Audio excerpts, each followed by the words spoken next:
Baiklah, pada hari ini saya akan menjelaskan mengenai cermin bola atau cermin sferis. Cermin sferis itu merupakan penggalan atau potongan dari permukaan bola yang mengkilap.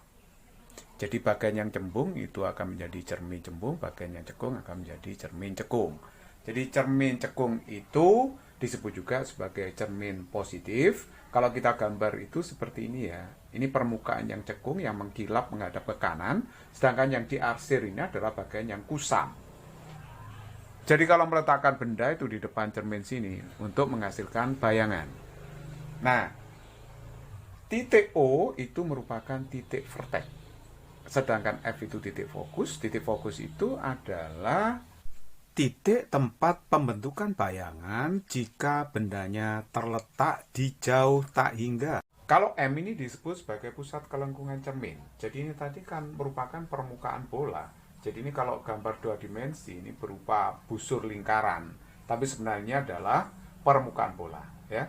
Jarak M ke O itu adalah jari-jari. Jadi ini pun jari-jari, ini sama. Ini juga jari-jari ya. Nah, jarak titik vertex ke titik fokus ini adalah jarak fokus, sedangkan jarak titik fokus ke M juga merupakan jarak fokus. Jadi kalau begitu, jika M ke O itu adalah jari-jari kelengkungan cermin, maka jari-jarinya itu adalah 2 kali F.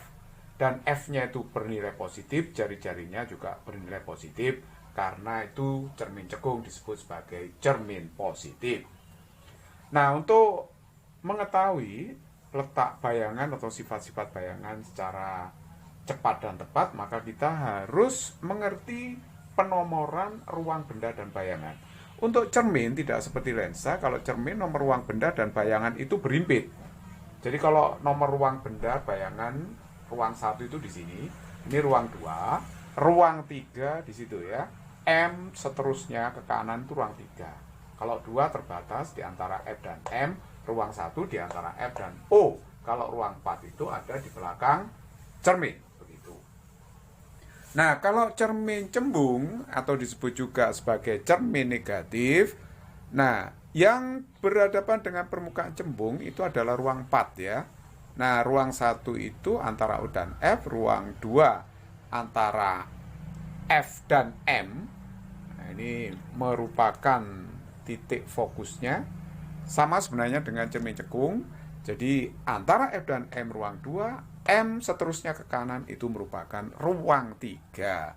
Dan juga akan berlaku bahwa jari-jari kelengkungan itu adalah 2 kali jarak fokus seperti cermin cekung. Tetapi untuk cermin cembung, fokusnya itu bernilai negatif, jari-jarinya juga bernilai negatif.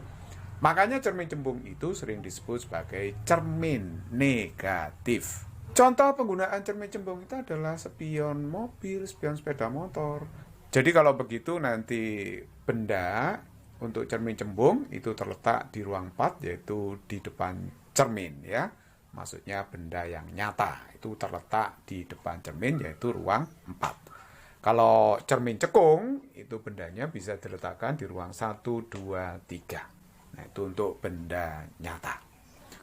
Aturan-aturan pada cermin bola adalah sebagai berikut.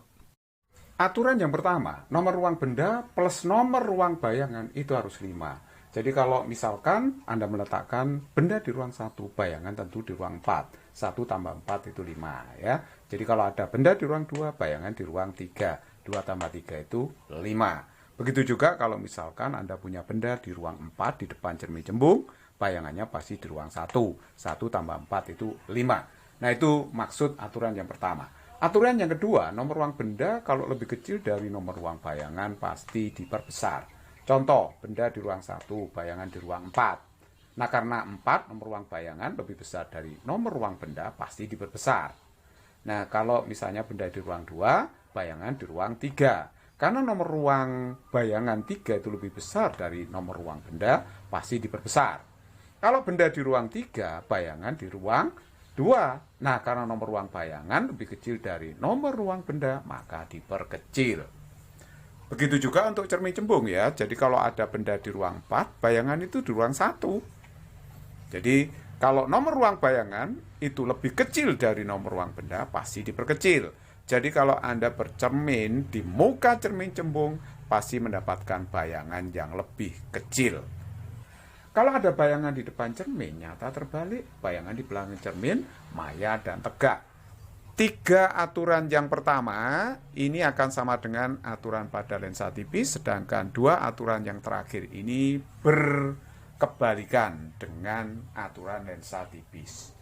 Nah, misalkan Anda disuruh menentukan sifat bayangan, benda terletak di ruang 1 lensa cekung. Di ruang 1 bendanya berarti bayangan di ruang 4. 4 lebih besar dari 1 berarti sifatnya diperbesar.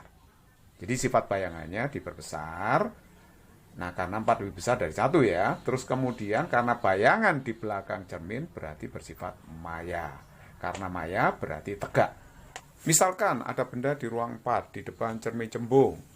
Sifat bayangannya bagaimana? Tentu saja kalau benda di ruang 4, bayangan di ruang 1. Di ruang 1 itu berarti belakang cermin. Berarti bayangan akan bersifat maya. Karena di belakang cermin berarti tegak ya, maya dan tegak. Karena 1 nomor ruang bayangan lebih kecil daripada nomor ruang benda, berarti bayangannya diperkecil. Jadi, kalau benda di ruang 4 di depan cermin cembung, maka bayangan akan bersifat maya, tegak, dan diperkecil. Sekarang kita akan bahas rumus-rumus cermin bola. Cermin bola untuk mencari letak bayangan kita bisa gunakan rumus seper F sama dengan seper S plus seper S aksen. Dan jangan lupa bahwa jari-jari kelengkungan itu selalu 2 kali F. Perbesarannya adalah S aksen per S atau sama dengan H aksen per H. Jadi F itu jarak fokus ya, satuannya meter. S jarak benda ke cermin, S aksen jarak bayangan ke cermin. R itu jari-jari kelengkungan cermin. M perbesaran, H tinggi benda. H aksen adalah tinggi bayangan, tentu saja satuannya dalam meter. Nah, kita bisa memanipulasi rumus itu sebenarnya ya. Jadi kalau kita lihat seper F itu seper S aksen. Nah, kedua ruas saya kalikan dengan S. S per F. Nah, ini saya tulis. S per S itu 1. S per S aksen itu seper M ya. S per S aksen seper M. Jadi S-nya itu bisa tulis F per M. Jadi ini kita bisa menghubungkan S, F, dan M. Nah, kadang-kadang memang dalam soal itu sering ya, diketahui perbesaran, fokus, ditanya jarak. Nah, supaya cepat ya kita pakai rumus ini. Gitu. Nah, kalau mencari S aksen, kasih ini. S aksen itu kan M kali S. Ini bukan rumus baru ya. S aksen itu M kali S. Nah, kalau ini kita bisa baca sarjana fisika kok diajak tambahan fisika percuma males. Sarjana fisika kok diajak tambahan fisika percuma males, gitu bacanya.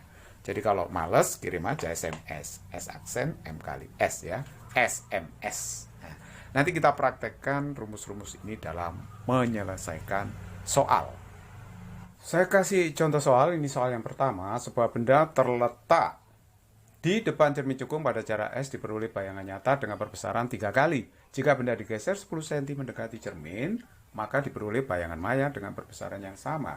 Hitunglah jarak fokus cermin, B jarak awal benda ke cermin, B yang C perbesaran yang diperoleh jika benda digeser 10 cm menjauhi cermin dari posisi mula-mula tadi. Oke, nah kalau saya gambar seperti ini ya, ini kan cermin cekung. Nah ini depannya seperti ini, benda diletakkan di depan cermin. Awalnya pada jarak S1 ya, pada jarak S1, kemudian digeser mendekati cermin ya, mendekati cermin ke sana sejauh 10 cm. Nah, sekarang posisi akhirnya di sini. Nah, kalau di posisi awal perbesarannya itu adalah 3 kali dan nyata. Nah, tapi kalau di posisi yang terakhir ini, di posisi yang kedua ya, perbesarannya sama tapi maya. Nah, perbesarannya sama 3. Karena maya berarti perbesaran harus dikasih tanda minus ya. Hati-hati supaya tidak salah dalam perhitungan matematiknya. Nah, saya gunakan rumus yang saya turunkan tadi untuk menyelesaikan soal ini. Untuk posisi yang pertama berarti S1 itu kan F dibagi dengan M. Nah, M yang pertama tentunya. Ini M1, yang ini kan M yang kedua ya. M1-nya itu sudah jelas 3, jadi ini F ditambah dengan F per 3. Jadi kalau gitu S1 saya dapat ditambahkan 3/3 berarti 4/3F. Nah ini ya S1. Terus kemudian beralih ke posisi yang kedua. Berarti kalau begitu S2 ini kan berarti S1 dikurangi 10 ya. Jadi S2 nanti gini, F-nya kan tetap ya, tidak berubah. Terus ini M2. Tapi S2 itu adalah S1 dikurangi dengan 10 cm. Nah ini F ditambah dengan F. M2-nya itu adalah min 3. Nah begitu. Berarti kalau begitu saya bisa menyelesaikan ini. F dikurangi 1/3 F itu kan 2/3 F. Jadi S1 min 10 sama dengan 2/3 F. Nah S1 saya masukkan sini. Jadi 4/3 F itu min 10 sama dengan 2/3 F. Nah perhatikan di sini berarti nanti 4/3 F dikurangi 2/3 F. Saya taruh atas ya, jadi ini berarti 2/3 F ya, 4/3 kurangi 2/3 ini harus sama dengan 10. Jadi F-nya di sini akan ketemu 15 cm. Nah, itulah jawaban untuk pertanyaan A. Sekarang pertanyaan B, jarak awal benda ke cermin. Jarak awal benda ke cermin berarti S1 ya, posisi awalnya. Karena F-nya sudah ketemu, tinggal masuk. 4/3 F-nya 15. Berarti kalau begitu di sini ketemunya adalah 20 cm. Itulah jarak awalnya. Oke, untuk pertanyaan C, itu perbesaran yang diperoleh jika benda digeser 10 cm menjauhi cermin dari posisi mula-mula. Jadi kalau saya gambarkan posisi mula-mula tadi jarak awalnya adalah S1. S1-nya sudah kita temukan tadi. S1 adalah 20 cm. Terus kemudian dari posisi awalnya ini kemudian digeser menjauhi cermin sejauh 10 cm. Berarti benda ini pasti sekarang berada di pusat kelengkungan cermin yaitu titik M. Kok bisa ya? Lihat aja sini bahwa S3 itu jarak benda ke cermin sekarang adalah S1 ditambah dengan 10. S1-nya 20 tambah 10 30 cm. 30 cm itu kan 2 kali jarak fokus. Ingat jarak fokusnya tadi adalah sudah ketemu 15 cm. Jadi 2 kali jarak fokus adalah berarti di pusat kelengkungan bendanya. Nah sekarang kalau kita mau menghitung berapa perbesarannya yang ditanyakan, S tadi adalah ini kan sarjana fisika kok diajak tambahan fisika percuma males. Berarti ini M3. Jadi perbesaran di posisi yang ketiga ini ya. Nah, S3-nya sudah diketahui 30 ini. F-nya tadi 15, terus ini 15 per M3, gitu ya. Jadi 30 kurang 15 itu 15, berarti 15 per M3, berarti M3-nya ketemunya adalah 1 kali. Jadi perbesaran 1 kali, alias tinggi bayangan akan sama dengan tinggi benda. Jadi nanti kalau bendanya di sini, bayangannya juga di sini, tetapi dia akan terbalik. Ya, karena terletak di depan cermin, terbalik, sama besar dan pasti bersifat nyata karena letaknya di depan cermin. Nomor 2, keping kaca tipis setengah cermin dapat memantulkan sebagian cahaya terletak pada jarak 6 cm di depan cermin cembung. Sumber cahaya di titik B diletakkan pada jarak A di muka keping kaca sehingga bayangannya dalam keping kaca berimpit dengan bayangannya dalam cermin cembung. Jika jarak fokus cermin cembung 24 cm, maka hitunglah jarak sumber cahaya ke cermin cembung tersebut. Nah ini sudah saya gambar ya, di titik P itu sumber cahayanya nanti berjarak A dari kaca setengah cermin ini. Sedangkan kaca setengah cermin jaraknya terhadap cermin cembung adalah 6 cm. Kita tahu bahwa kaca setengah cermin ini akan berlaku sebagai cermin juga ya. Jadi kalau ada benda jaraknya A dari cermin, maka bayangannya di belakangnya pada jarak A juga. Jadi P aksen itu adalah letak bayangan yang dibentuk oleh cermin kaca tersebut. Dikatakan dalam soal bahwa posisi bayangan yang dibentuk oleh kaca setengah cermin dengan cermin cembung itu adalah berimpit, yaitu berada di titik P aksen.